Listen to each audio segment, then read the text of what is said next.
Have you ever noticed how the ocean never hides her feelings? One moment she is calm, glass smooth, tender, reflective, and in the next she trembles, shouts, breaks herself upon the rocks, only to return again, soft and forgiving. The sea never apologizes for her tides, and yet she heals the world, wave after wave. Tonight, as you sit here, listening to the quiet rhythm of water, you are invited to return to your own inner ocean, the one that lives beneath your ribs, that rises and falls with every emotion, every breath, every memory that once hurt but still wants to be seen. Breathe in, slowly, gently. Feel the cool air glide down your throat like the tide returning home. Breathe out. Let the water inside you settle. Let your shoulders drop. Let the weight of the day begin to sink beneath the surface. You have carried so much, unspoken words, tiny heartbreaks, moments you never fully allowed yourself to feel. But here, by this quiet ocean of night, nothing is too heavy. Nothing needs to be fixed.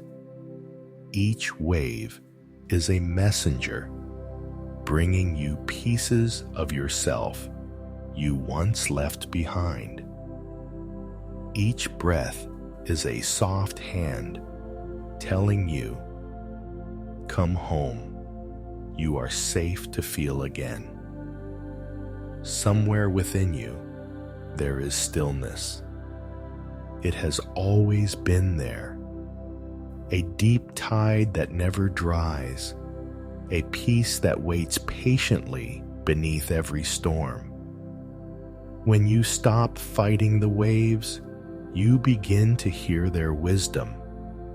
They do not ask, "Why do I move?" They only say, "Because I am alive." And so are you. Even when the water stirs with sorrow, even when emotions rise and crash, beneath it all, you remain whole, untouched. The ocean floor of your being has never been broken. Emotional pain, like the tide, does not come to destroy you. It comes to teach you how to breathe underwater, how to rest inside change, how to forgive yourself for feeling deeply. When the heart breaks, it opens new space for light to enter, just as the sea opens her surface to reflect the moon each night. So tonight, let yourself listen, not only with your ears, but with your whole being. There are stories waiting for you, stories the ocean keeps beneath her waves, whispers carried by monks, birds, flames, mountains, and rivers, each one a tide of compassion moving closer to shore. These stories will not tell you how to avoid pain. They will teach you how to cradle it, how to let sorrow dissolve into stillness, how to find beauty in what once broke you. For healing does not happen by pushing the hurt away. It happens when you learn to sit beside it the way the ocean sits beside the sky, quietly, endlessly, allowing clouds to come and go without losing her reflection. So breathe again. Inhale peace. Exhale everything that asks to be released. In this space of sound and silence, you are safe to let go. You are safe to remember. You are safe to heal.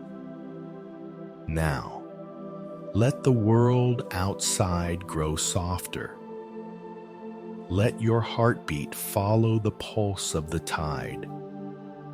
Feel yourself sway gently between awareness and rest, between remembering and release. Because tonight, you are not listening to stories. You are listening to yourself, told through the voice of the sea. The waves are calling. They have seen every wound, every storm, and still they sing, "Come, rest here. You are whole enough to begin again." So let's begin. Let us listen to the first story, a story of tenderness, of compassion, of quiet healing between two fragile lives. Our first tale is called The Monk and the Wounded Bird.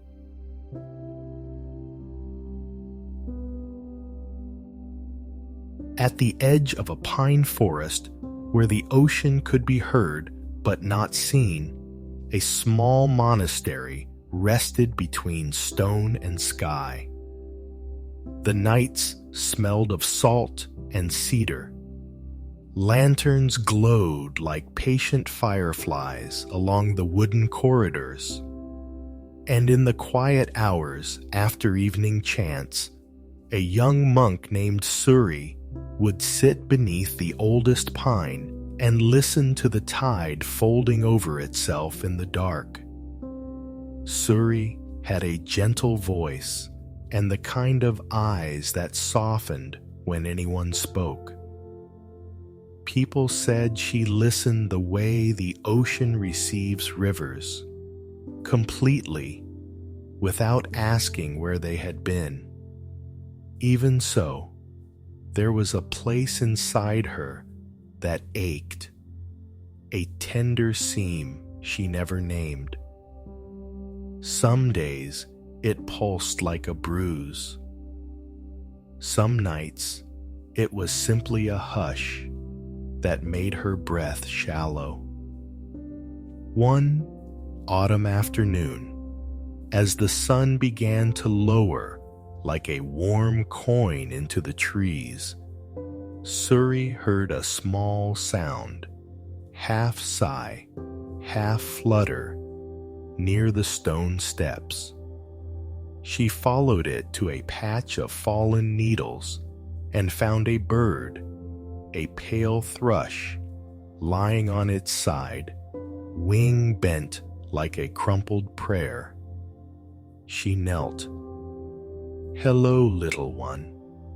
The thrush trembled, eyes bright with a fear that felt too large for its body. Suri's own chest answered with a quickened beat, as if her heart recognized the shape of its pain. She lifted her sleeves and moved slowly, palms open so the bird could see. There was nothing to take, only something to give. With 2 fingers, she touched the unbroken wing first, then the other. The right wing shivered at the slightest pressure. "Not broken," she whispered, "but hurt." The bird's breath was a thread. Suri wrapped it gently in her scarf, a piece of indigo cotton warm from her own neck, and carried it toward the infirmary at the back of the hall. Inside, The evening light draped itself across jars of herbs and neat stacks of cloth. A kettle breathed on the coals.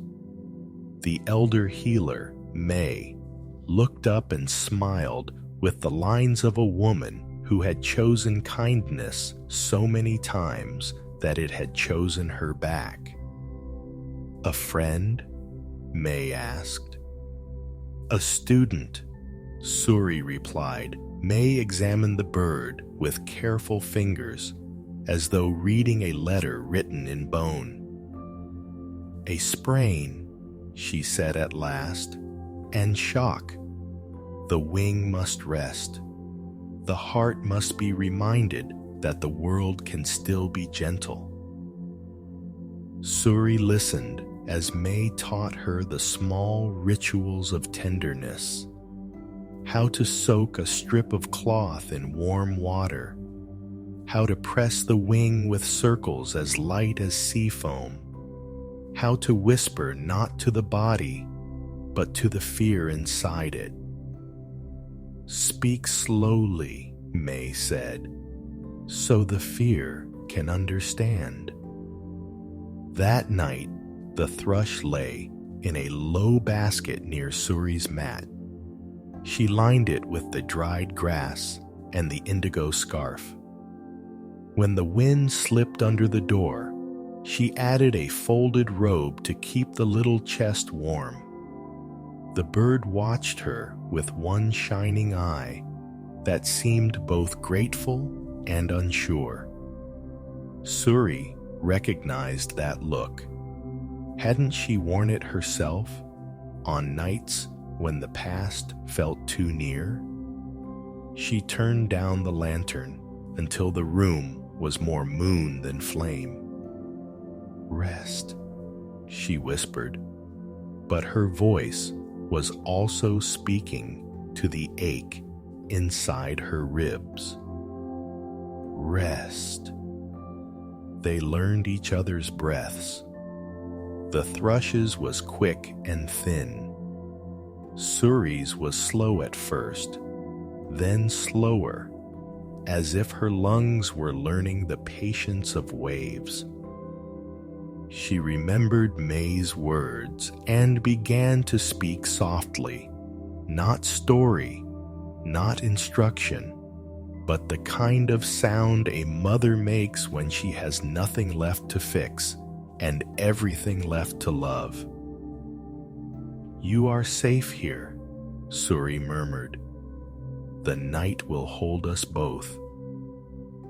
At dawn, the pine needles wore a sugar of dew. Suri brewed a tea of chamomile and shiso, letting the steam warm her face. The thrush roused, shifted, and tucked its head briefly beneath the tender wing as if to borrow courage from its own body. Suri dipped a corner of cloth in water, touched the bird's beak, and waited. A drop vanished, then another. Hope, she knew, is sometimes measured by sips so small they look like nothing from the outside. When she carried the basket into the courtyard, 2 novice monks paused, curious. "Will it fly again?" one asked. Suri smiled. "Wings remember. Sometimes the heart just needs time to catch up." Later, in the garden, she sat beneath the oldest pine and placed the basket beside her. The cliffs below held the ocean like a secret. She listened for the rhythm of the tide and matched her breath to its pulse. In, the ocean gathers. Out, it returns. She guided the thrush's healing the same way, not forcing, only allowing, not pushing, only making room. As she stroked the bruised wing, with a warmed band of cloth, something inside her unknotted. She realized she had been tending to more than a bird. Each careful circle was a prayer for her own unseen places. The memories she didn't speak of, the apologies she had offered to empty air, the nights she had laughed too loudly to keep from crying. May found them like that, monk, bird, and tree, all listening to the sea they could not see. Compassion is precise, the elder said, kneeling. It is not pity. It is the steady hand that loosens a knot without fraying the thread. Suri looked up. And what if the knot is mine? May smiled. Then loosen it as tenderly as you loosen this wing. Healing does not ask who deserves it. Healing asks only, can you stay? That evening, a storm flirted with the coast, brushing the monastery with a mist of salt. Lanterns shivered in their frames. The thrush's breath quickened. Suri cupped the basket with both hands and positioned her body between the draft and the little life inside. Her muscles ached, but she did not move. I will be your wall, she whispered. Let the wind speak. We will not let it change the ending. In the hush between gusts, Suri felt something in herself lean against that same shelter, as if the child she once was had found a place to rest. It surprised her so much that tears rose. Clean tears, the kind that rinse more than they sting. She did not wipe them away. The thrush blinked slowly, and Suri pretended it was thanking her. Perhaps, she thought, gratitude is simply the way two wounds recognize each other and agree to stop pretending. On the third day, when the sun returned like a promise kept, Suri carried the basket to a field behind the kitchen where the grass bent in waves under sky. She laid a ribbon of seed on the ground and stepped back. The thrush hopped once, twice, beak tapping. It shook its body, lifted the healed wing, and tested the other. A breath later, it rose, only a hand span at first, then settled again, as if the air itself had said, "Take your time, I'm not going anywhere." Suri laughed, a sound light enough to float. She sat cross-legged in the warm grass and closed her eyes. In the darkness behind her eyelids, she felt the ocean and the bird and her own heartbeat folding into one tide. For the first time in many months, the seam inside her chest felt less like a wound and more like a doorway. That night, she placed the basket beside her mat as she always did. But the bird did not sleep. It stood, looking toward the half-open window, where a slice of night hummed with crickets and the far hiss of waves. Suri followed its gaze. Soon, she said. "When you're ready."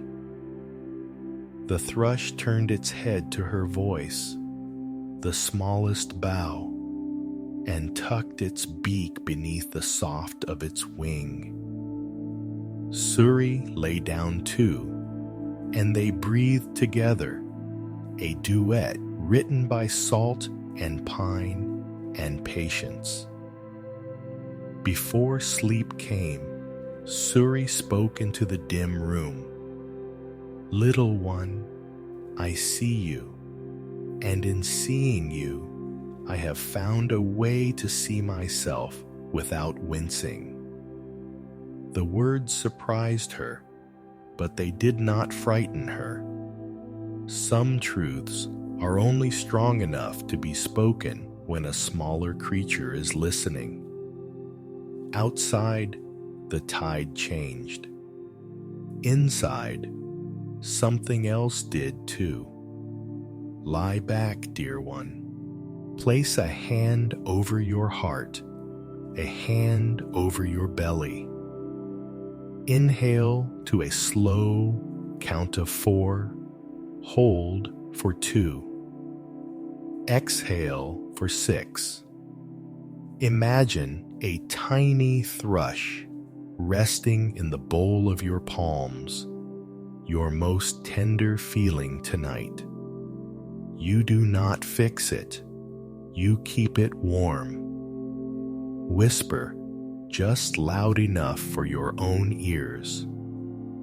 I can stay, I can be gentle. Healing happens at the speed of trust. Let the breath be the ocean, in, gathering, out, returning. Notice what softens when nothing is asked to hurry. On the 4th morning, the bird woke before the sun. Its head tilted toward the horizon, where a pale light was just beginning to blush the sea. Suri opened her eyes to the faint stir of wings. The small sound pulled her from dreams, not of flight, but of quiet floating, as if her soul had been resting on a tide that never broke. The thrush hopped to the edge of the basket and looked at her. It did not sing. It simply waited, as though asking permission for something it already knew how to do. Suri smiled. Her throat tightened with that strange blend of joy and ache, the kind you feel when love has done its work and must now learn to let go. "You're ready," she whispered. The bird tilted its head again, soft feathers catching the early gold of dawn. She lifted the basket, walked past the sleeping hall, and out toward the cliff path where pines bowed gently over the sea.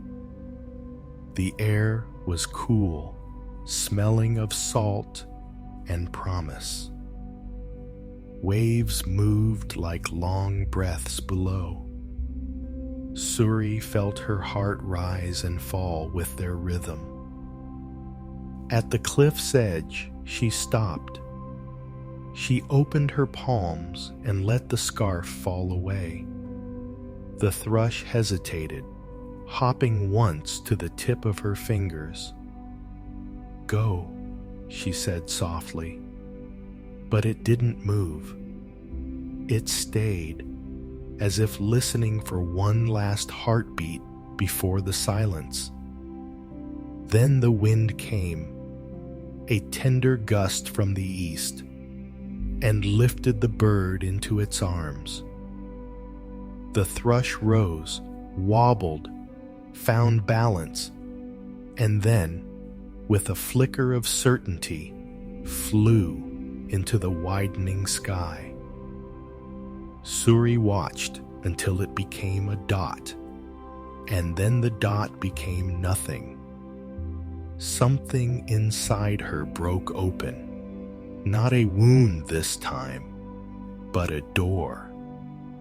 For a moment, she saw herself in the bird's movement. Every part of her that had ever wanted to escape pain. Every moment she had been afraid to fly because she feared the fall. And yet, it was the same wind that carried both fear and freedom. It was never the wind that hurt her, only her clinging to the branch. A voice within her, the same quiet voice that had once whispered during meditation, rose again now. You have cared for pain long enough. Now, let it care for you. Tears came, but this time they fell without sorrow. They were simply water returning to water. Suri sat down on the ground, cross-legged, and let the rising sun warm her face. She could still feel the bird's heartbeat in her hands, or perhaps it was her own, echoing. She stayed there for a long time, watching the sea open and close its silver eyelids, each wave saying something ancient and kind. When she returned to the monastery, May was sweeping the courtyard. The elder looked up, and without needing words, she knew. "The bird has gone?" May asked. Suri nodded. "It has gone, and yet not gone." May smiled. "The healed ones always stay a little, in the space they taught you to keep." Suri bowed. Then, as she rose, she hesitated. "Master, why did it come to me? Why not to someone stronger, wiser, braver?" May rested the broom and answered, "Because wounds find the hands that remember what tenderness feels like. Your pain called it, and in healing it, you were healing yourself." That evening, Suri sat again beneath the old pine. The sun had set, and the sea below was breathing silver. For the first time, she did not meditate to still her thoughts. She meditated to listen. She heard crickets begin their small symphony, the rustle of the pines, whispering secrets to the wind, the slow rhythm of her own pulse, aligning with the rhythm of the waves. And somewhere above, she thought she heard the thrush, a single note, clear and bright, cutting through the dark like forgiveness. Suri closed her eyes. A memory rose. A girl standing at the edge of grief years ago, watching someone leave, not ready to say goodbye. Back then, she had clenched her fists, thinking holding on was the way to love.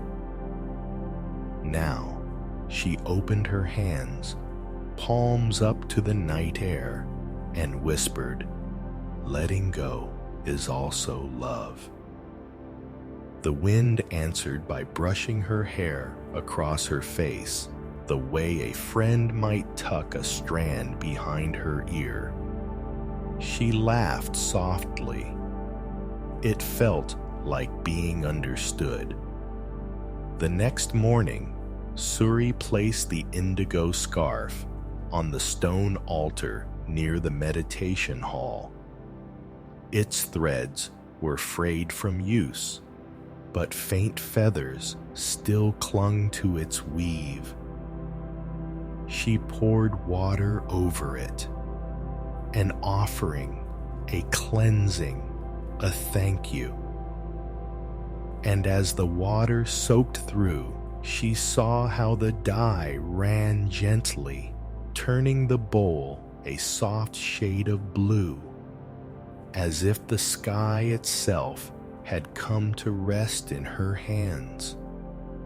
From that day on, whenever someone came to the monastery carrying grief they couldn't name, Suri would guide them to the pine tree. She would hand them a small piece of indigo cloth and tell them to hold it, breathe into it, and remember the lesson of the bird. Healing, she would say, is not when the pain disappears. It is when your heart learns to hold both the wound and the sky in the same breath. Years later, when Suri herself became the elder, novices would find her sitting by that same tree at twilight. Sometimes a sparrow would land on her shoulder, sometimes a leaf, sometimes nothing at all. She would smile either way, as though each arrival, visible or not, was another reminder that love never truly leaves.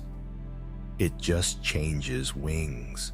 And if you listen closely, in the space between your own breaths, you might still hear that small thrush's song, the voice of something once wounded, now free, teaching your heart how to open without fear. Now, dear one, place your hand over your chest again. Feel that small pulse, steady, kind, alive. It has been both the wounded bird and the one who healed it. It has known fear. It has known faith. And tonight, it knows peace. Inhale. Imagine wings unfolding in the quiet dark. Exhale. Imagine the wind carrying away everything that no longer belongs. Whisper softly within yourself, letting go is love. Love is letting go. Let the body soften into that truth. Let the waves inside you settle. And when silence arrives, let it find you already free. And if you listen closely, in the space between your own breaths, you might still hear that small thrush's song, the voice of something once wounded, now free, teaching your heart how to open without fear. As the little bird vanished into the morning sky, its song melted into the sound of distant water. Suri stood on the cliff, her palms open, feeling the wind carry both the bird and her own sorrow away. In that moment, she understood. Healing is not the end of pain. It is learning to let it move through you, like the sea lets the tides come and go. Far below, the ocean shimmered, restless yet beautiful, as if it too were listening to her silence. The world had many wounds, many hearts still waiting to rest.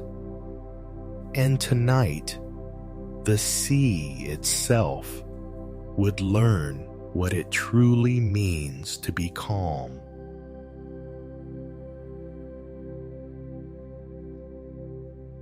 The sea that learned to rest.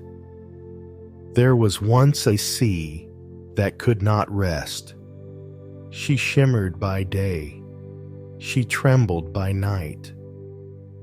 Even when the winds were kind and the moon sat quietly above her, she tossed and turned, her waves rising in long sighs that never reached the shore in peace. Fishermen whispered that she was cursed by the ghosts of storms. Sailors avoided her when they could, calling her the sleepless water. But no curse lived there, only longing. The sea longed to be still, and the more she longed, the more she stirred.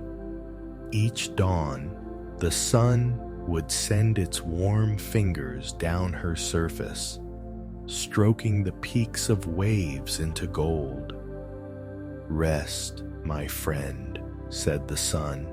"Your beauty is already complete."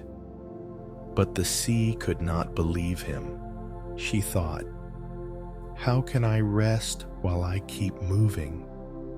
How can I be calm when I'm never still?"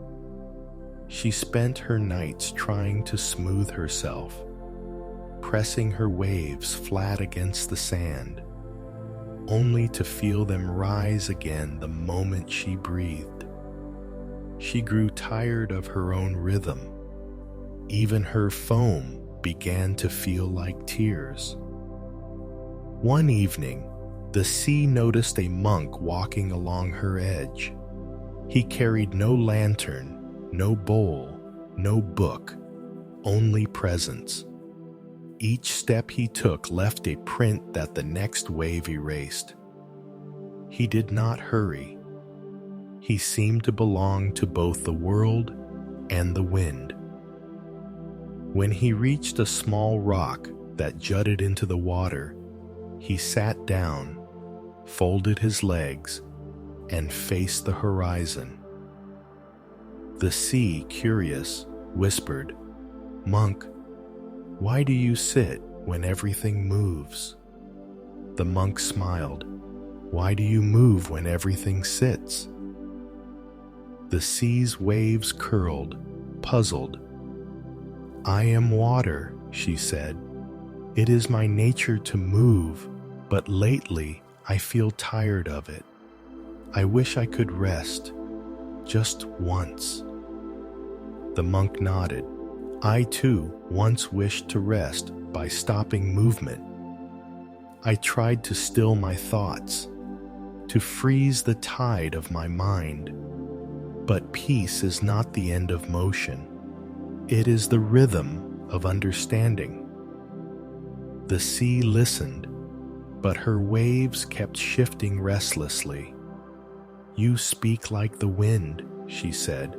"Your words move and soothe me, yet I do not know how to be what you describe." The monk leaned forward, cupped a handful of her water, and let it slip through his fingers. "Did the water stop being water when it left your surface?" he asked. "No," said the sea.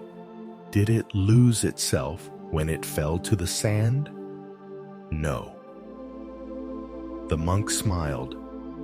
"Then perhaps your rest is not in stopping the wave, but in knowing the wave is never apart from the whole ocean." The sea grew quiet, not still, but quieter, a listening kind of motion. For the first time, she felt her own depth, the stillness beneath the waves. It had always been there, the deep blue heart of her body, the place untouched by storm or moon or wind. She realized she had been mistaking her surface for her soul. "Monk," she whispered, "I have spent all my life watching the waves I make. I never looked down to see the calm beneath." The monk nodded. Most hearts do the same. They watch their surface thoughts, their ripples of emotion, and think that is all they are. But beneath every fear, every grief, there is an ocean that has never moved. The sea felt her waves soften, their crests gentler, their sighs slower. She wanted to know more. How can I remember that stillness when the winds return? The monk closed his eyes. When the storm comes, do not try to quiet the sea. Be the depth that holds the storm. The sea watched him sit in meditation. She noticed that even though the breeze tugged at his robe and the spray kissed his face, his breath did not fight. It followed. He was not trying to control the air. He was resting inside it. For the first time, the sea recognized that peace and movement were not enemies. She could sway and still be calm. She could roar and still be whole. When night came, the monk lit a small candle beside him. Its flame bent and straightened with the wind, but never went out. He said, "See, the flame dances, but it remains a flame. So can you, dear sea. Dance, but remain peace." The sea shimmered in moonlight, her waves glowing like liquid silver. She no longer feared their rise. She felt their motion as breath, in, out, just as the monk did. And as the stars bloomed across the dark sky, the sea whispered, "Maybe rest is not what I thought. Maybe rest is the love that moves with everything." The monk smiled as if he'd heard her through the sound of waves. He placed his palms together and bowed toward the horizon. "Good," he said softly. "Sleep in your rhythm tonight. Tomorrow the tide will return. So will peace." That night, for the first time in centuries, the sea did not fight the wind.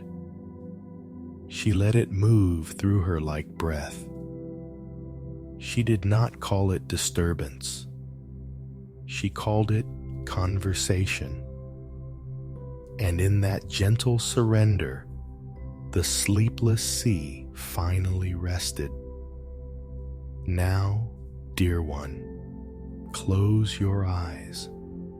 Listen to your own waves, the pulse of your breath, the ebb and flow of emotion.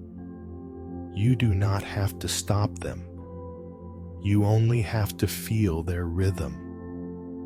Inhale, you rise. Exhale, you return. This is peace, not silence, but surrender. Whisper softly, "I am not the waves, I am the ocean that holds them." Again, I rest within motion. I am the calm beneath all change. Let the breath slow until it matches the tide. Feel the stillness that has always been waiting underneath the sound. For many days, the sea practiced her new understanding. She moved gently, without struggle. She watched her waves rise and fall with kindness, as though each crest and trough were part of one long, quiet breath. Even the moon noticed her change. "You seem calmer, little one," the moon said, casting her silver reflection over the still water. The sea smiled, her surface shimmering softly. "I have learned to listen beneath my own sound, but one night a wind rose from the east, not cruel, but full of power. The sky grew heavy, the clouds darkened, and the calm surface began to shiver. The sea whispered to herself, 'This is my test.' The wind grew bolder, churning her waters, lifting her waves until they stood like dark walls against the sky. The rain struck her surface with 1,000 tiny fists. Her voice turned loud, and for the first time in a long while, she felt fear. 'I will lose my peace,' she cried. 'The storm will take me back to who I was before.' From somewhere within the roar, a faint voice, calm, familiar, answered, 'Do not run from the storm, beloved sea. You cannot lose what you truly are.' It was the monk's voice, not from the shore this time, but from within her own depth. The sea paused, or rather, she allowed herself to feel the pause that had been there all along. She looked down, deep below the foam and the chaos, and saw her own still heart, a wide, endless blue, untouched by the wind. The waves raged above, but down here, there was no movement, only silence, only breath. She realized, the storm is not against me. It is only speaking in a louder voice. Slowly, she began to rise and fall with the wind instead of against it. Her motion grew graceful again, like a dance rather than a battle. Each crash of wave became a mantra. This too belongs. This too is part of me. When lightning struck the horizon, she did not flinch. She opened herself wider, and the light passed through her like truth through understanding. And for the first time in her long, restless existence, the sea felt a calm that had nothing to do with stillness, a peace so deep it could move without breaking. By dawn, the storm had wandered west, leaving the air clean and bright. The sun returned, golden and kind. "You have changed again," the sun said. "Even the wind could not disturb you." The sea rippled in quiet laughter. "It did not disturb me," she replied. "It reminded me." She looked toward the horizon where the monk once sat. He was gone, but she could still feel his presence like a reflection on her depths. "Thank you," she whispered. And in the language of the ocean, which is sound without word, her gratitude echoed across the world. In every river, every drop of rain, every tear that ever fell and found home in her, that night under a calm moon, the sea spoke softly to the stars. "I have learned that peace is not the end of motion, but the trust that movement will always return me to myself. And the stars, flickering like the eyes of listening spirits, replied in silence, their light touching her waves with a silver tenderness. From then on, the sea welcomed every kind of weather. When the wind was gentle, she whispered lullabies to the shore. When the storm was fierce, she sang with thunder's voice. She no longer feared her own power. Children who came to the coast would say, "The sea sounds different now. Even when she's wild, she feels kind." Fishermen noticed their nets filled more easily. The moon seemed to rest lower, as if comforted by her reflection. And deep beneath it all, where no wave could reach, the sea held the memory of a monk's words, "Be the depth that holds the storm." Years passed. Tides rose and fell. Islands formed and faded. But the sea's calm never left her again. Because once a heart discovers its stillness, it no longer prays for calm skies. It learns to be the sky. And if you listen closely tonight, you might hear her voice in the rhythm of your own breath.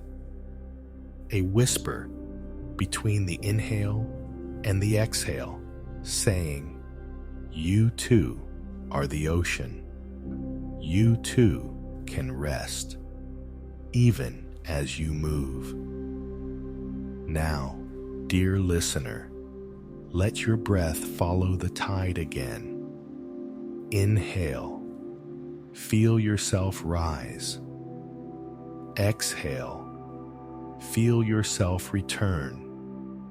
Your thoughts may ripple, your heart may stir, but underneath it all, there is stillness. Whisper softly within, "I am not my storms. I am the depth beneath them." Let that truth settle inside you, like light sinking through water. Stay there, in that quiet blue. Stay and rest.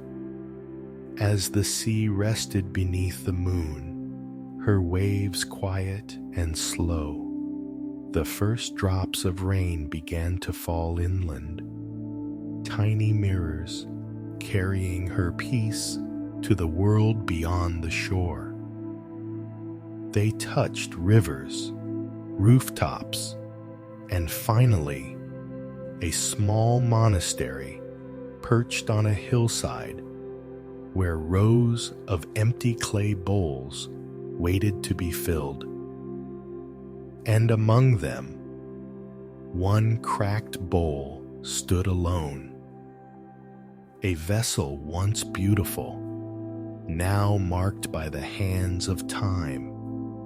It was there that a new lesson in healing would begin, not through movement this time, but through the art of receiving.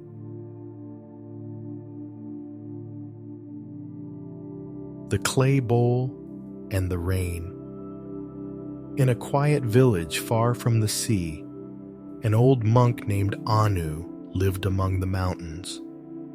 His home was simple: a room, a mat, a shelf of worn scriptures, and a single bowl made of red clay.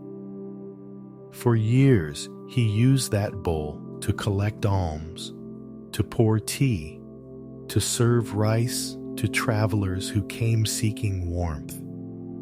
He loved it not for its shape, but for the sound it made when touched, a soft hum, like a bell remembering a prayer.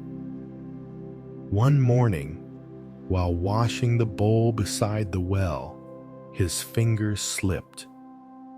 The bowl fell, struck a stone, and cracked from rim to base. He knelt beside it, his breath caught between regret and stillness. The fracture ran deep, thin as a whisper, but impossible to ignore. He tried pressing the halves together. They fit, but the line remained. A mark of imperfection, a reminder that even care can fail. That evening, as the storm clouds gathered, Anu sat by his window and held the broken bowl in both hands.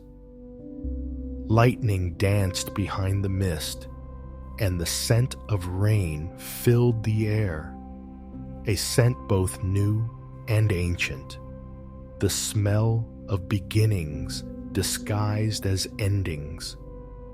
He whispered to the bowl, as though it were an old friend, "I have used you for so long, and now I cannot even pour water through you. Have I failed you?" The wind slipped through the window, stirring his robe, but offered no answer. When the rain began to fall, he set the bowl on the windowsill to catch it, not for use, but for grace. Drop by drop, the bowl filled. Some water escaped through the crack, tracing a thin silver line down the clay's surface before falling into the garden below. Anu watched, mesmerized. The rain did not avoid the crack. It entered it, traveled through it, became part of its design. And in that quiet watching, a thought arose. Perhaps beauty is not in the bowl that holds everything, but in the bowl that lets something go. The next morning, the air was soft with the scent of wet earth. Anu lifted the bowl. The crack had darkened, its edges smooth, as if the rain had healed it from the inside. It could still not hold much, but it could hold enough. He carried it to the refectory, where the younger monks were preparing tea. One of them frowned when he saw the damage. "Master, let us replace it. This one leaks," Anu smiled. "Then it will teach us about patience. Every drop it loses will remind us that what we keep is never more important than what we share." He placed the bowl on the table. When tea was poured, a few drops slid through the crack and pooled on the wood, shining like liquid amber. The monks watched silently. None reached to wipe it away. That evening, Anu sat by the same window. The storm had passed, but water still dripped from the eaves, one steady note at a time. He remembered the sound of the sea from his younger days, that constant rise and fall, and realized that rain was simply the sky learning to do the same. He touched the crack of the bowl with his thumb. It was cool, smooth, alive with the memory of rain. He whispered, "Maybe I too am like you, cracked enough to let something through." The words left his lips softly, but they felt like a blessing, as if the world had been waiting for him to say them. Outside, the rain had stopped, but drops still clung to the bamboo, each one holding the reflection of the moon. They did not fall immediately. They waited, content to shine for a moment before returning to the earth. And in that small patience, Anu saw his own lesson reflected back.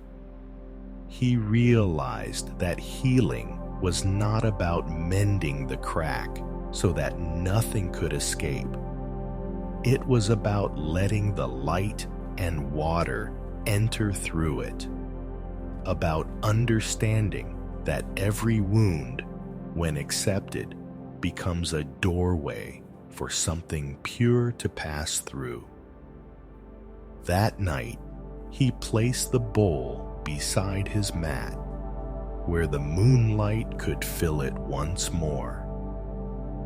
He fell asleep to the sound of dripping water and the soft hum of the earth breathing through clay. And somewhere between waking and dreaming, he heard a voice. The same voice that had once whispered to the restless sea, "Peace is not perfection. It is the gentle space where cracks become windows.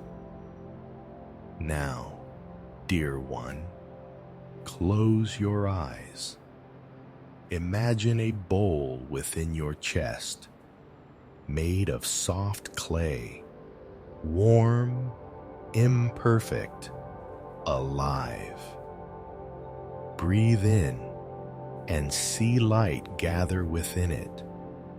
Breathe out and watch that light seep gently through every crack. Whisper softly, 'My cracks do not make me broken, they make me open.' Let each breath polish that truth until it shines.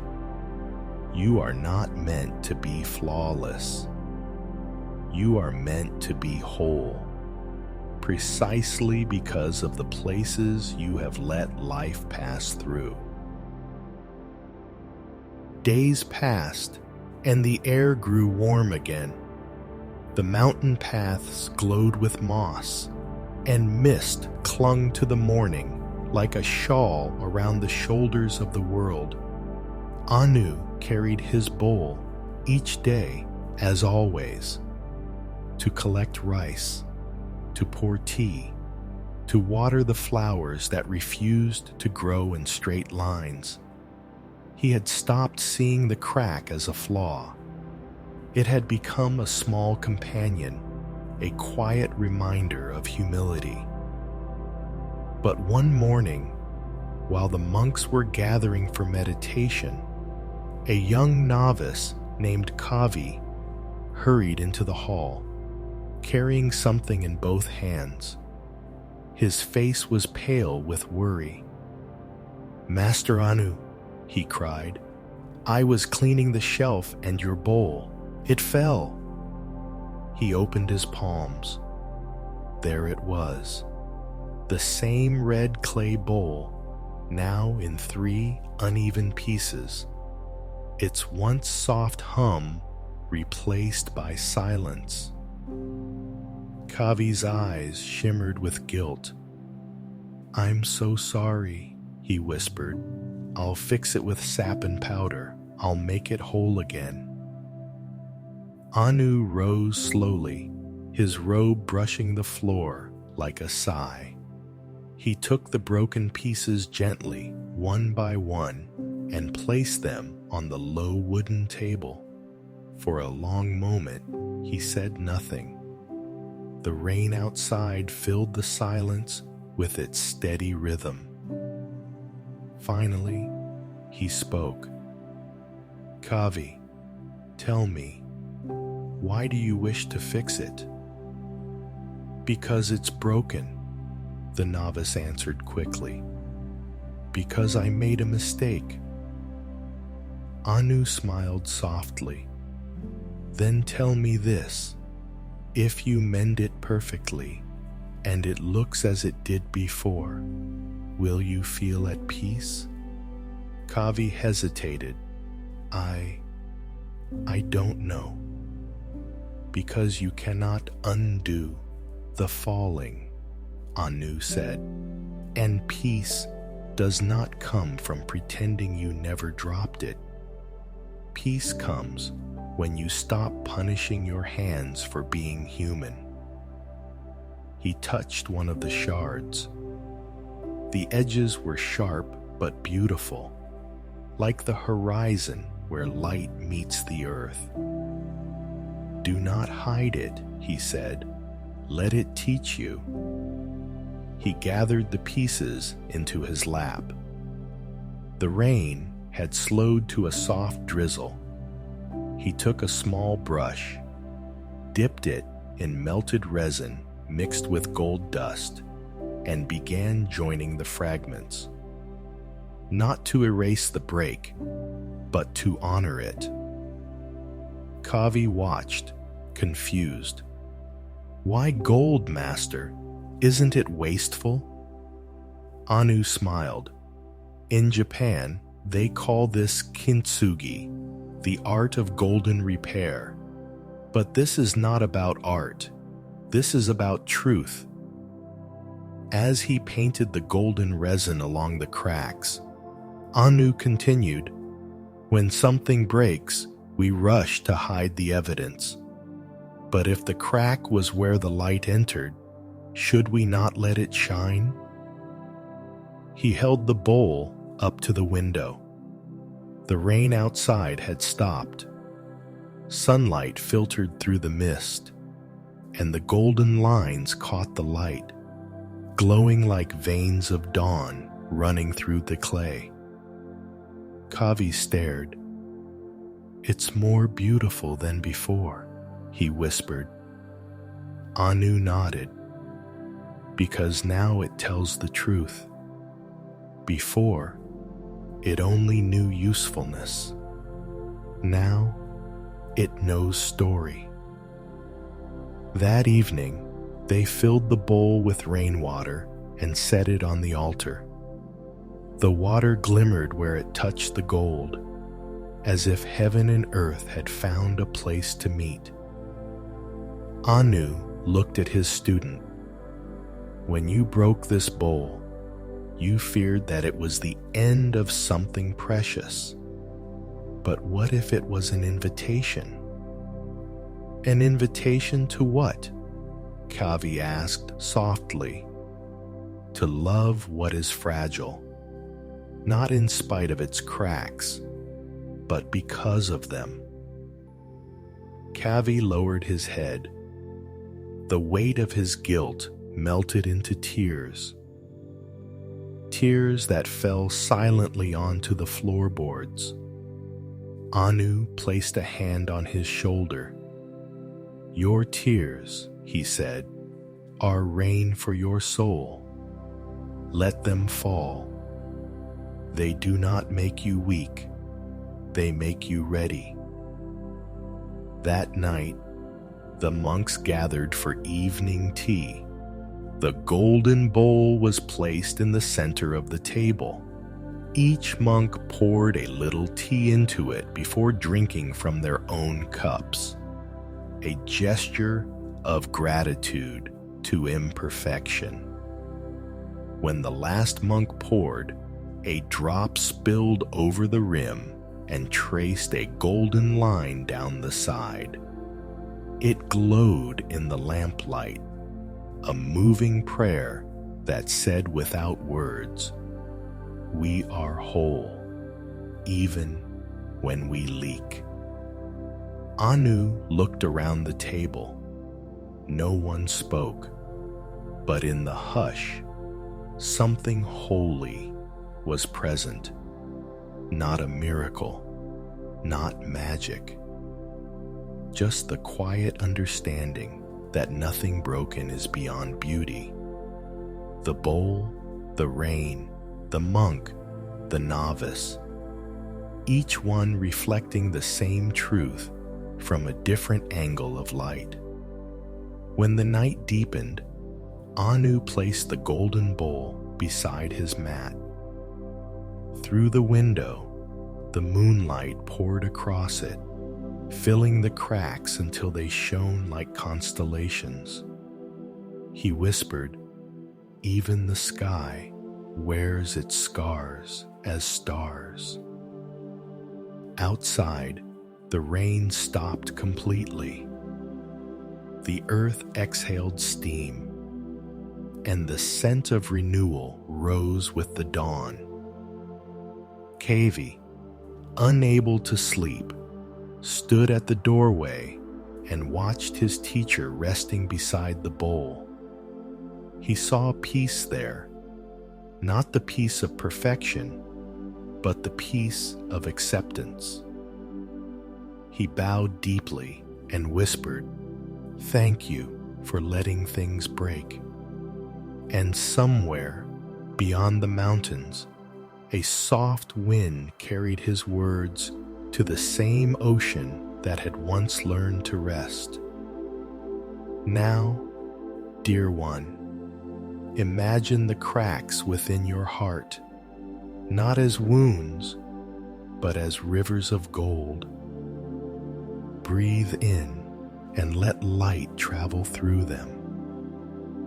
Breathe out and feel the warmth spread where pain once lived. Whisper gently, "I am not what was broken. I am what was mended with love." Rest here in the shimmer of that truth. Let your breath become soft, like rain on gold, like forgiveness made visible. When the rain had finished blessing the earth, the air grew still, not empty, but waiting. In the monastery's courtyard, where the golden bowl dried beneath the sun, a single candle stood flickering on the altar, its small flame swaying in the breeze. The storm had washed the dust away, but the wind that followed carried something new, a lesson not of water, but of fire. And so began the story of a flame that learned to forgive the wind.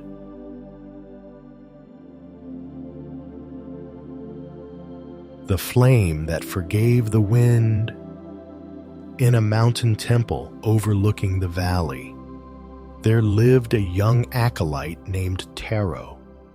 He was tasked with tending the temple's flame, a small, eternal fire said to have burned for over 200 years. Each morning before sunrise, Taro would kneel before the altar, hands pressed together, and whisper a silent vow. "As long as I breathe, this flame will live."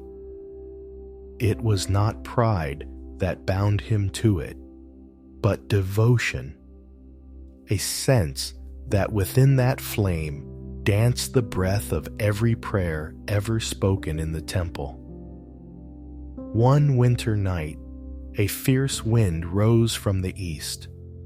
It howled through the trees, rattled the shutters, and crept beneath the doors like an uninvited spirit. The flame trembled. Taro shielded it with both hands. His palms grew hot, but he did not move. He whispered, "Stay with me. The night will pass." The flame bowed low, its tip bending dangerously, yet it did not go out. Hours passed, the wind unrelenting. It clawed at the roof tiles, pushed through cracks in the wood, and sent dust swirling into the air. Taro's arms ached. His eyes burned from smoke and sleeplessness. He prayed for dawn, for the mountain to block the wind, for the fire to hold. At last, just before sunrise, a sharp gust broke through the shutters and struck the flame directly, it vanished. For a heartbeat, the silence was unbearable, so complete that Taro could hear his own pulse echoing in the hollow where light had been. He sat frozen, hands still cupped around nothing. "I failed," he whispered. "The flame is gone." When the wind calmed, Taro rose and stepped outside. The snow had stopped, and the valley stretched beneath him, bright and pale as a monk's robe.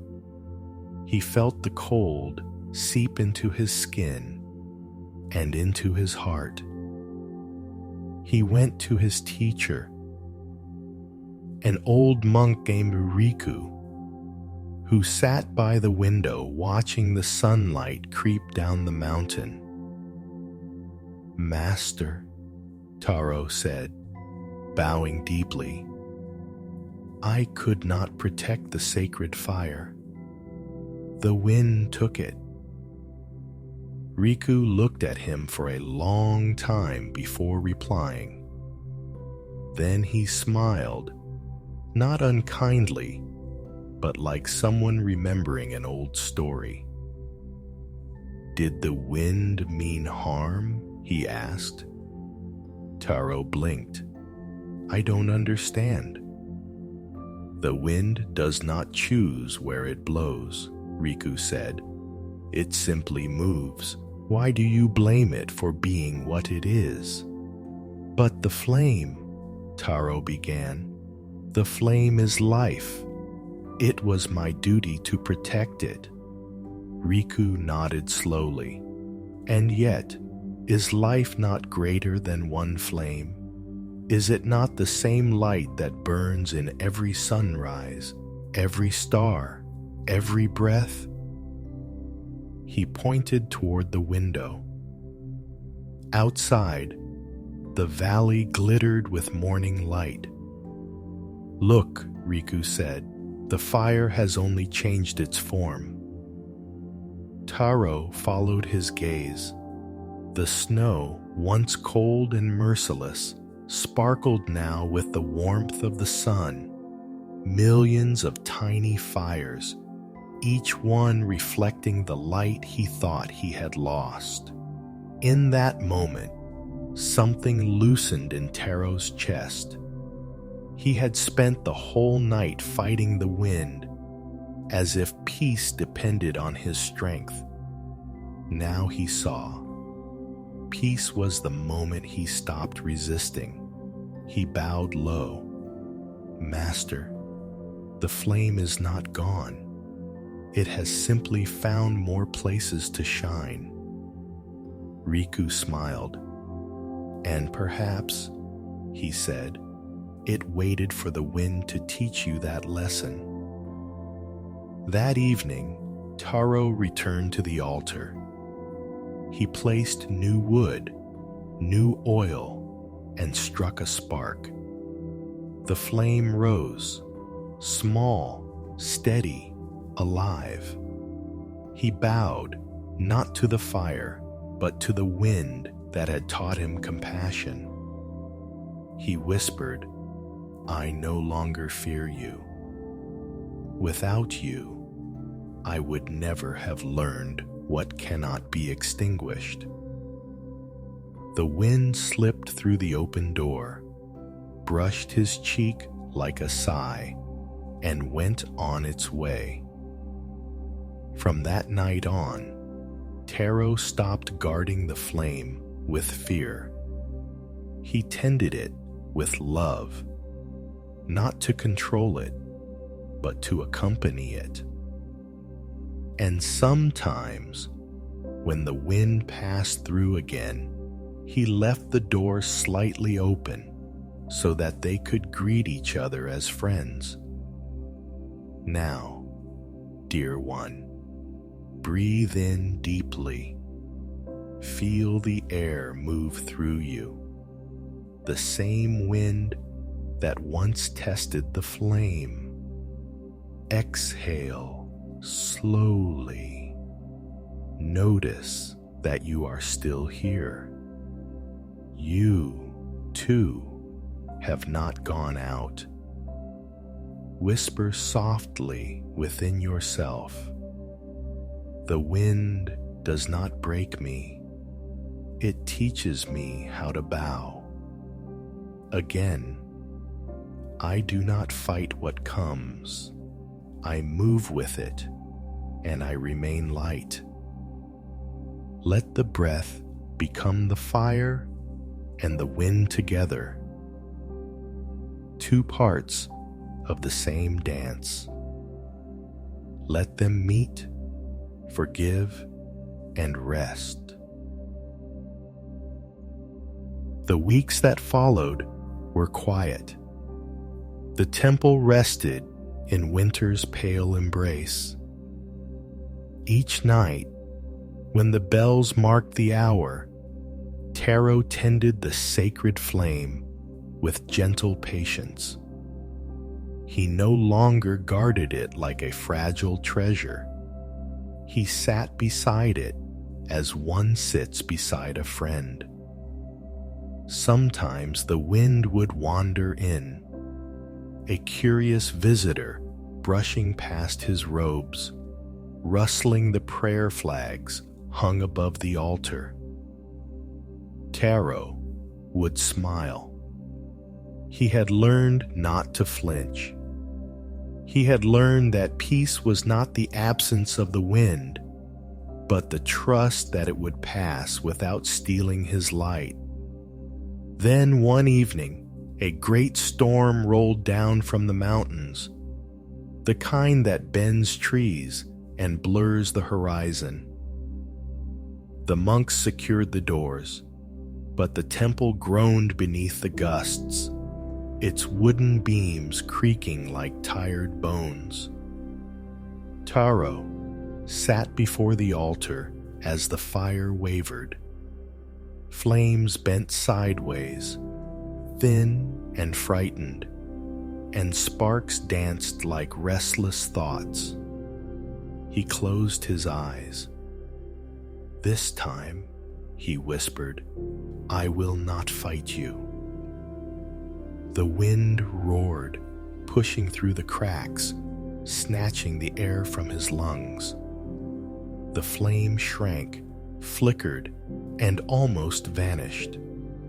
But Taro remained still, his hands open, his heart steady. In that moment, he remembered his teacher's words. The wind does not mean harm. It simply moves. So he breathed with the storm instead of against it. He let his breath follow its rhythm, in when it howled, out when it softened. He felt the heat of the fire and the chill of the air merge in his chest.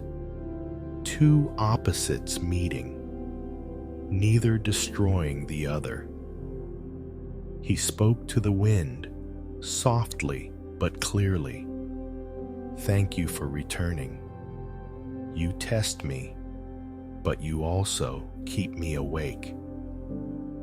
The wind answered, not with words, but with movement, a swirl that lifted the flame straight upward, stretching it taller than before. It was as if the two forces, fire and air, had finally found a way to dance instead of battle. For a moment, Taro saw something more than fire.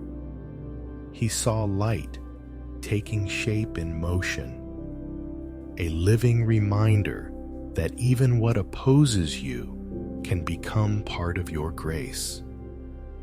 The storm raged through the night. Tiles fell, trees bent, the river outside grew wild. But inside the temple, a single flame endured.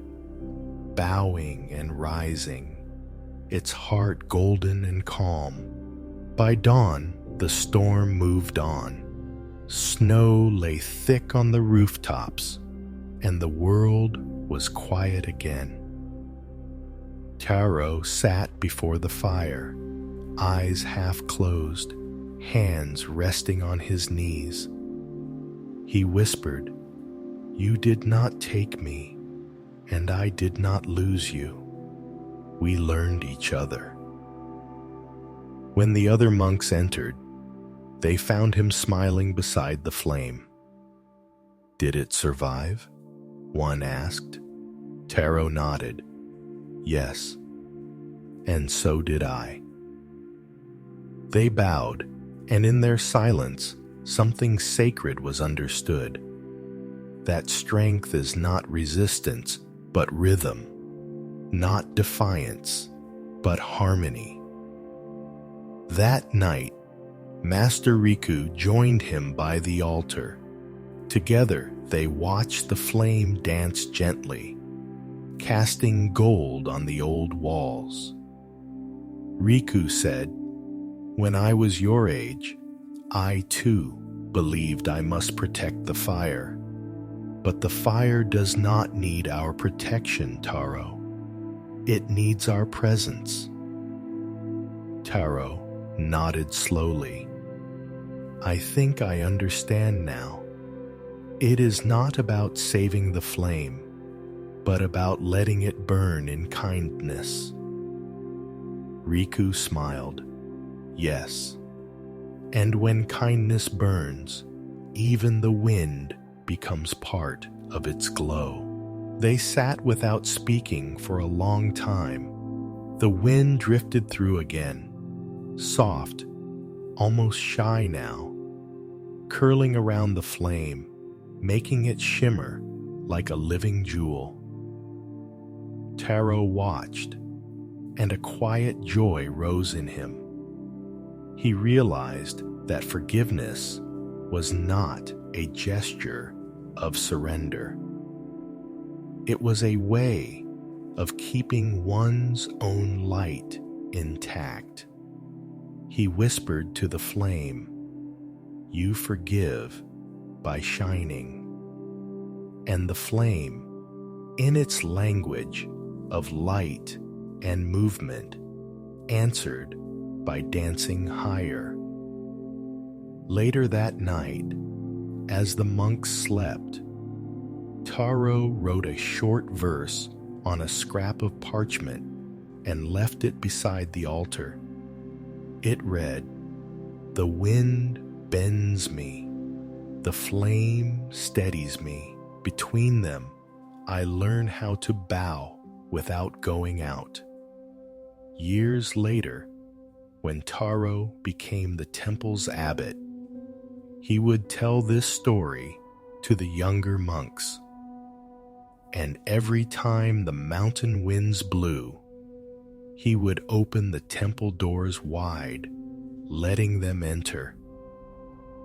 Visitors who came seeking peace would hear the strange harmony of fire and air and ask, "How can they live together?" Taro would smile and say, "They were never enemies, only teachers taking turns. And if you sit quietly enough tonight, with a candle beside you, you might feel that same ancient dance in your own chest. Your breath the wind, your heart the flame. Both alive, both forgiving. Now, dear one, place a hand over your heart. Feel its warmth, your inner flame. Inhale. Let the air feed it. Exhale. Let the light grow softer, not smaller. Whisper, I bend, but I do not break. I shine, even in the wind. Let the breath and the light become one rhythm. a quiet forgiveness glowing from within. As the flame rested and the wind drifted away, the night deepened into a silence wide enough to hold all things. Beyond the monastery's walls, beyond the quiet valleys and fields, stood a mountain, vast, unmoving, patient. Beneath its shadow flowed a silver river, bright as moonlight on silk. Each night it sang to the mountain, and each night the mountain listened. Tonight, the mountain would speak back, in the language of stone, in the rhythm of rain and stillness. It was a story, not of strength alone, but of strength that learns to soften.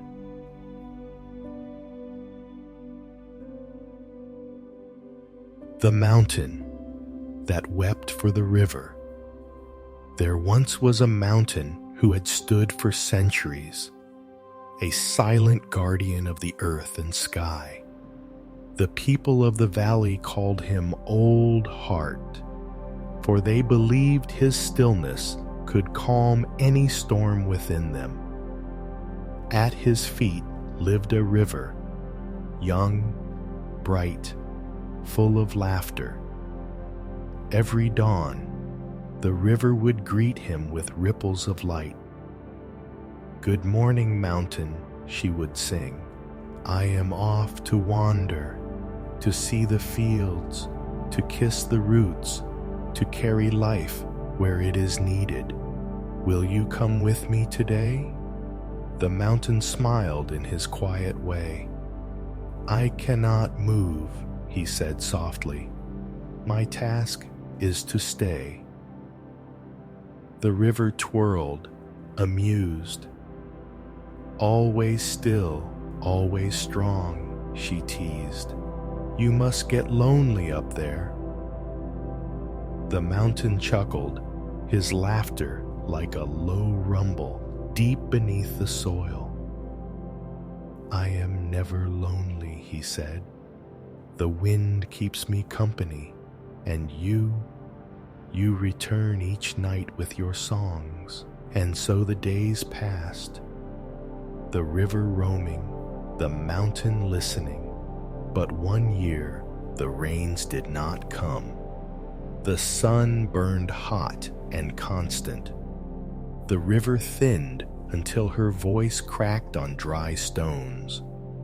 She whispered, "Mountain, tired." The mountain heard, and something inside his vast heart ached, a sorrow as old as the stars.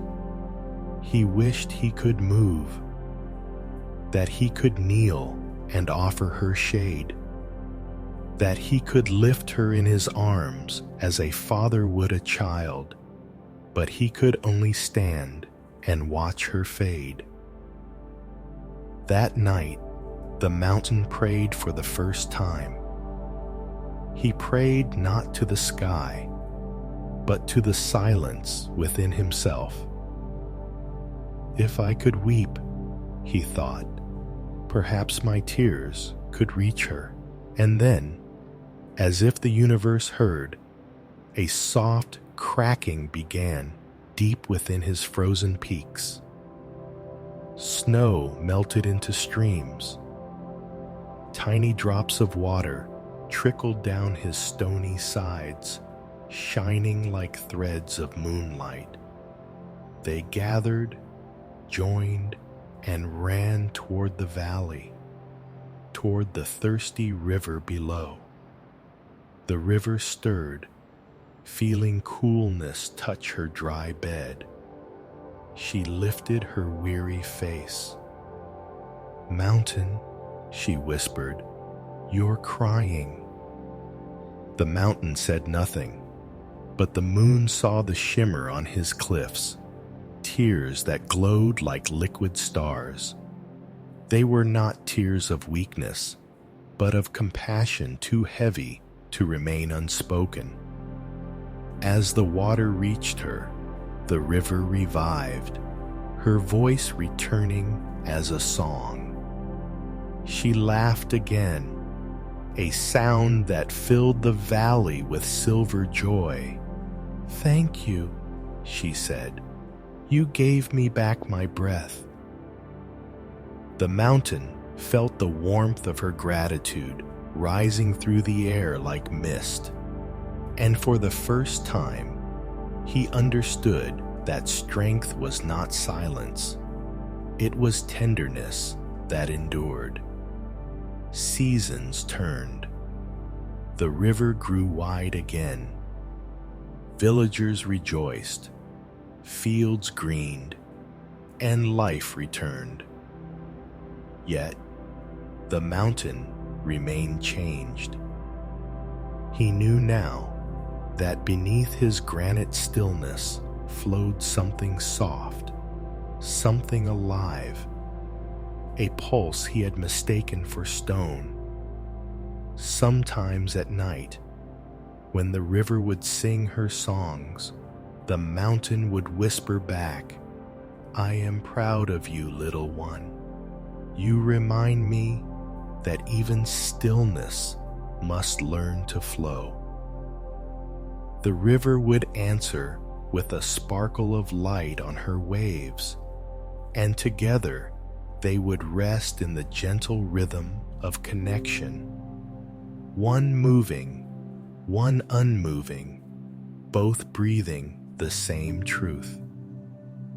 Then came another summer, dry and relentless. This time, the mountain did not wait for prayer. He allowed his inner snows to melt willingly. He did not fear losing his strength. He knew that giving was how he stayed alive. When the water reached the river once again, she whispered through her laughter, "Mountain, you never change, and yet you always do." The mountain smiled in silence, and in that silence there was peace. That night, under the pale light of the moon, the river shimmered like a silver thread at the mountain's feet. The mountain gazed upon her reflection and thought, "Even the strongest heart must learn to bend. Even stone can become kindness when touched by love. Now, dear one, sit or lie still. Feel the mountain in your spine. Steady, silent, patient. Then feel the river in your breath, moving, alive, forgiving. Inhale. Let your heart rise like the mountain. Exhale. Let your breath flow like the river. Whisper softly, "I can be strong and gentle. I can stand and still give." Stay with that truth, steady as stone, soft as water, perfectly whole. Years passed.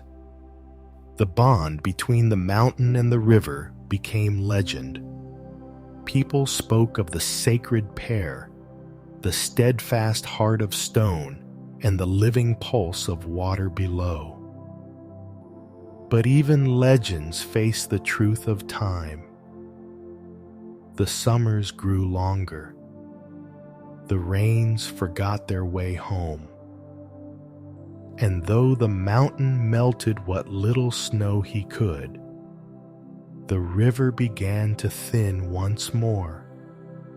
A fragile thread of silver stretched too far. At dusk, the river whispered, "Mountain, I am trying to keep going, but my song is growing quiet. The mountain's voice trembled through the valley. I will help you again, he said, and opened every hidden vein of ice he still held inside. For days, his tears flowed freely, streams cascading from cliffs and crevices down to the waiting riverbed. But soon the snow was gone, and with it, his coolness. The river drank gratefully. She widened, revived, her voice bright once more. But the mountain felt hollowed. His peaks glowed under the sun like old bones. That night, the wind came to visit. Old friend, it said softly, you have given much. I have given what I could, said the mountain, but I fear it's not enough. The river will fade again, and I will have nothing left to offer. The wind circled him gently, rustling through dry pines. Then maybe, the wind whispered, you must learn a different kind of giving. The mountain did not understand. He fell silent, letting the stars drift like lanterns across his crown. By dawn, the river had quieted once more, her waters shallow, her surface glassy. She looked up and saw how pale the mountain had become. Why do you look so tired, my friend? She asked. Because I have tried to fill your body with mine, the mountain replied. But no matter how much I give, the sky always asks for more. The river was silent for a long while. Then she said softly, maybe it is my turn to give. She gathered what remained of her current and began to flow slower, allowing the sun to take some of her water, to lift it upward in shimmering threads of mist. The mountain watched as the vapor rose, thin at first, then gathering into clouds. He realized with wonder that the river's sacrifice was becoming sky. Days passed, and the clouds grew full and dark. When they could no longer hold their weight, they broke open, pouring rain across the valley, over the fields, over the mountain's scarred skin, and down into the river once more. The river laughed through her tears. Look, I returned to you after all. And the mountain, trembling with joy, replied, you never left me. You simply changed your form. The rain fell for 3 days and nights, filling every root, every hollow, every waiting heart. The land drank deeply. Life returned. When the skies finally cleared, mist curled around the mountain like a shawl. The river shimmered at his feet, full again, singing her timeless song. The mountain closed his eyes. He could feel her within him, not only in the tears he had shed, but in the cycle that had returned her to him. He understood at last. What we give away in love never truly leaves us. That night, under a silver moon, the river spoke softly. Thank you for your strength, my mountain. The mountain answered, "And thank you for your movement, my river. Without you, I would only know how to stand. You taught me how to bow." The wind carried their voices through the valley, and those who listened could hear a melody made not of notes, but of understanding, the deep harmony of giving and returning. As dawn approached, the mountain looked at his reflection in the river's surface. Where he once saw stone, he now saw softness, a light that shimmered like compassion itself. And deep inside, he felt peace, not the peace of stillness, but the peace of belonging. Years later, travelers who came to the valley noticed something strange. The river never dried completely, even in the worst droughts. And on clear nights, they swore they saw the mountain glisten, as if some part of him still wept quietly, not from sorrow, but from devotion.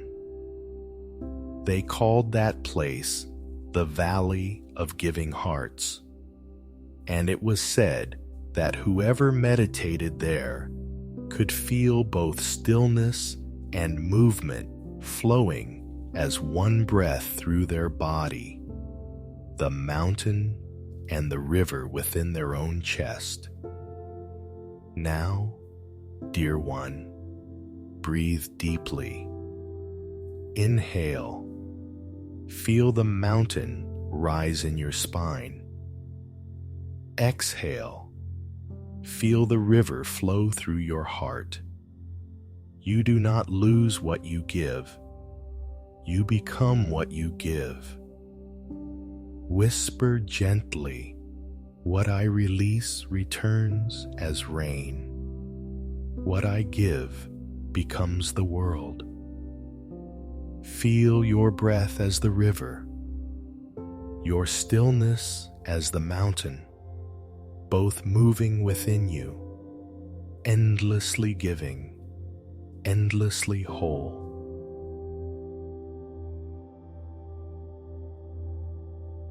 You have traveled far tonight, through forests and storms, through rivers and wind, through fire and silence. You have met the wounded bird who taught you tenderness, the sleepless sea who learned to rest, the humble bowl who found beauty in its cracks, the flame who forgave the wind, and the mountain who wept for the river until love became rain. Each one of them lives within you now. Each one of them has left a small light along the path of your breath.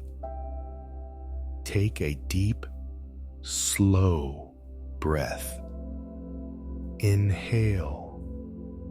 Feel the world expanding within your chest. Exhale. Feel the weight of the day dissolving into the water of rest. Somewhere deep inside, beneath all your stories, beneath every ripple and storm, there is a vast ocean, silent, unbroken. This is the part of you that has never been harmed, never been lost, never been separate from peace. Breathe again. With every inhale, imagine drawing light from that ocean. With every exhale, imagine sending that light to every wounded part of yourself. Let it touch the ache in your chest, the memory behind your eyes, the tenderness you once hid out of fear. Let it whisper, you are forgiven for being human. You are enough, even when you tremble. You are light, even when you cry. Now imagine yourself standing at the edge of a calm sea. The moon hangs low, its reflection trembling slightly upon the surface. The sand beneath your feet is cool, the air sweet with salt and night. You step closer to the water and watch as the tide reaches for you, not to pull you in, but to greet you. Each wave that touches your toes says softly, you made it. You have felt sorrow, and you did not turn away. You have known fear, and you did not stop breathing. You have walked through storms, and you have learned how to glow in the dark. The sea moves gently, and you begin to see the faces of the stories you met. The bird, hovering above the horizon, free. The sea, breathing in rhythm with you. The bowl, gleaming gold in the moonlight. The flame, flickering softly in your chest. The mountain, watching over you, quiet and kind. They are not separate. They are the shapes of your own compassion. You smile, and the moon seems to smile back. A perfect circle of stillness floating on water. As you stand there, you realize that peace was never something to chase.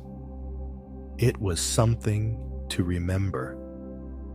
The ocean has always been within you. The still pond, the gentle fire, the forgiving wind, they were never outside. They were the language of your own heart learning to speak again. Now, as the night deepens, let yourself rest. Let your body become soft like water, your mind wide like the sky. There is nothing left to fix, nothing left to protect. You are safe. You are held. Breathe. And let the world hold you, as the mountain held the river, as the wind carried the flame, as the sea carried every storm into calm. In this stillness, you are both the giver and the receiver, the teacher and the student, the wave and the shore. Every tear you've ever shed was a prayer in disguise. Every scar was a doorway for the light to enter. Now, whisper quietly, not with words, but with the warmth behind your breath. I am whole. I am peace. I am the ocean resting inside the heart of night. Let that truth cradle you the way water cradles a drifting leaf. Let your thoughts dissolve one by one until only breath remains. And as you drift towards sleep, remember, you do not sink into darkness. You float into light. The world breathes through you, and peace hums quietly beneath your ribs, eternal, infinite, serene. Good night, dear one. May the tide of compassion rise gently around your dreams. May your sleep be as deep as the mountain, as soft as the river, as forgiving as the flame, and as endless as the sea.